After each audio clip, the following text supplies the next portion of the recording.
عمرك سمعتي عن طفل اتولد وفي بقه اسنان، او حصل معاكي انت الموقف ده لما جيتي تولدي ابنك كان عنده اسنان في بقه؟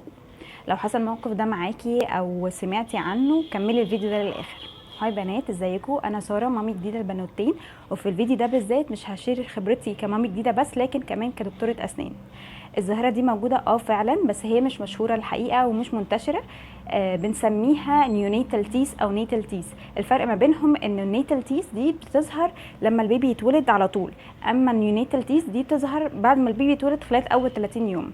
الاسنان دي ما بيكونش ليها علاقه خالص بالاسنان اللي بعد كده هتظهر عند 6 شهور، بس مشاكلها الحقيقه ان هي بتتعب الام وقت الرضاعه، لان هي بتجرح في البريست وقت الرضاعه. ايه كمان انه الاسنان دي عاده بتكون قصيره وملهاش جذور، فبالتالي ممكن وقت الرضاعه انه البريست يخبطها ويحصل لا قدر الله اسبيريشن او اختناق فيها.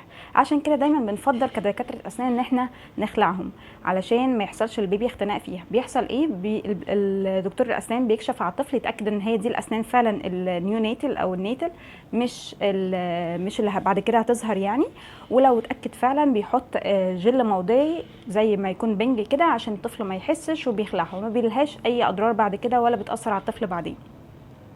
لو عجبك الفيديو ده يا ريت تدوسي لايك، ولو عندك افكار تانية او اسئله حابه ان انا اتكلم فيها عن اسنان الاطفال يا ريت تبعتيلي في الكومنتس. ولو دي اول مره تشوفيني ما تنسيش تدوسي سبسكرايب، وشكرا.